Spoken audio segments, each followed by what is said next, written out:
Hello YouTube, and welcome to another one of our reviews. Today's will be a review on the Echo1 XCR. It is licensed by Robinson Armament, and it'll run you about $400 or so, depending on where you get it. Okay, so let's start off with the external features from the stock to the front.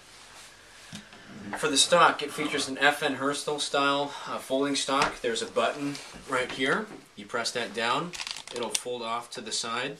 And it's pretty tight, so it'll stay there. There's no locking pin or anything, so it's just going to stay there. Simply just pull it, and it will fold back over. The butt pad itself is a very high durability, thick rubber, and it won't slip out of your shoulder. In addition to the standard FN stock, it has a sling mount in the back right here, which the regular one doesn't have, and this foam pad, which is very comfortable on your cheek when you look down the sights. Moving on, the entire upper and lower receiver is aircraft grade aluminum that has been CNC'd, and it is very nice. It keeps the overall weight down and looks really nice with the matte black finish. It has quite a few trademarks on them. I don't know if we can get this in on camera, but XCR right there. And on this side, Robinson Armament and their logo, as well as some other trades off here by the selector switch. Alright, now that I've mentioned the selector switch, it is a 90-degree selector switch, unlike your standard M4, so it has to travel half the distance as a regular M16/M4 to select your fire mode. That, of course, is metal, and it works pretty nice. The pistol grip is standard M16 pistol grip. You know, you can change them out, so no big deal there. Right next to the pistol grip and your trigger is your bolt catch right here. This will release the bolt once you cock it back, and we'll show that in just a few. The mag well is extremely thick, and there's no possible way you can bend this unless you get like a sledgehammer. But why would you do that? So, yeah. On the other side of the gun, you have your mag release right here, and that's pretty much it. You have your open ejection port, which will open up, and what would be the ejector on the real one, but that's closed off. As far as exteriors go, there is a quad rail system, as you can see, and the rail on the top is enormous. It is huge, and if you want to mount a huge ass scope, you can do so. The rails aren't too sharp, although, you know, rail covers wouldn't be a bad idea. And, yeah. Further off to the front, it comes with this stubby grip, and it has a rubberized texture on it, and it feels pretty nice.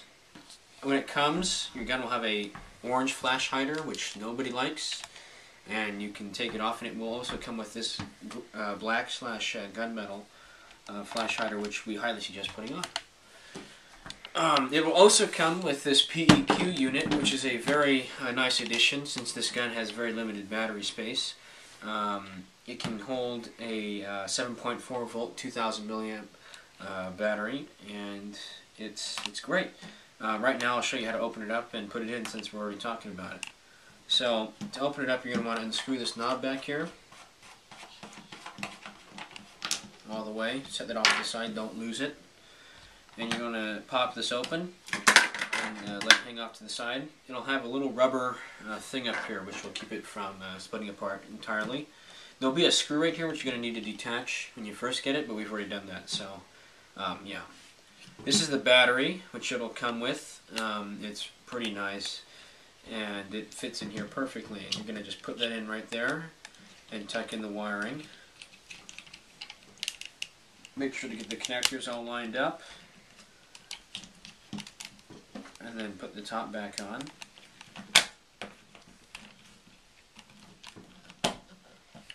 And then screw on the knob. And you're ready to go. Alright, before I forget, I'll show you the bolt. When you cock it back, it'll stay back. There is not a spring behind it, so it's going to stay back like that. What you want to do is push it forward again, and then on the other side of the gun, the ejection port will be open, like so, that's where you can adjust your hop up, and it's a pretty nice hop up unit. To let that forward, you're going to want to use your bolt catch, which is right there, and it's on both sides. You're just going to pull it down, and the fake bolt will go forward. Alright, before we move on to the disassembly, I want to mention the magazines. It'll come with this rather nice metal mid cap, and it feeds flawlessly. To put it in, it's just like an M4/M16. It's rather tight though, but hey, that's good. You don't want your mags dropping out, and then you push that and get it out. We highly suggest you use mag mid caps. These are plastic, but they feed really nicely and they're cheap. So they fit in quite well and they're not going anywhere. So yeah.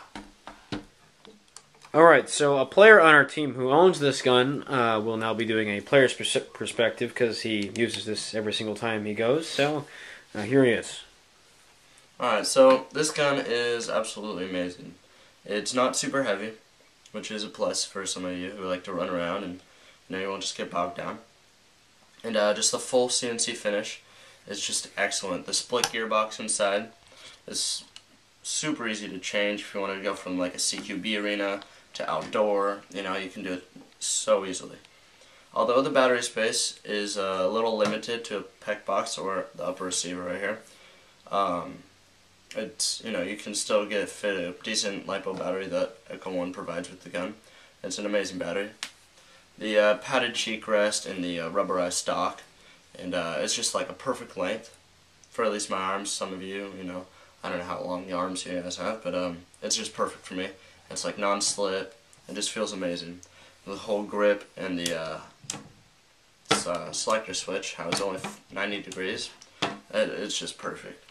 Although this gun only has a 247mm barrel, which is quite small, it is good indoors, but if you want to take it outdoors, it'll be a little bit more difficult because of the accuracy out of longer ranges. If you wanted to, you can get a extended inner barrel and maybe like put on a suppressor on the end of it and just kind of mod it that way. I think if I go outdoors sometime, maybe in the summer when it's not so rainy up here in Oregon, I'll put on a suppressor, a longer barrel, be able to do it that way. But for indoor CQB arenas, it is perfect. The accuracy is quite astounding for such a small barrel, and I would suggest this gun highly to anyone who is looking for a M4 variant, but not trying to go for like the old regular M4, wanting to be a little bit different than everyone else. Alright, so that has been our player's perspective.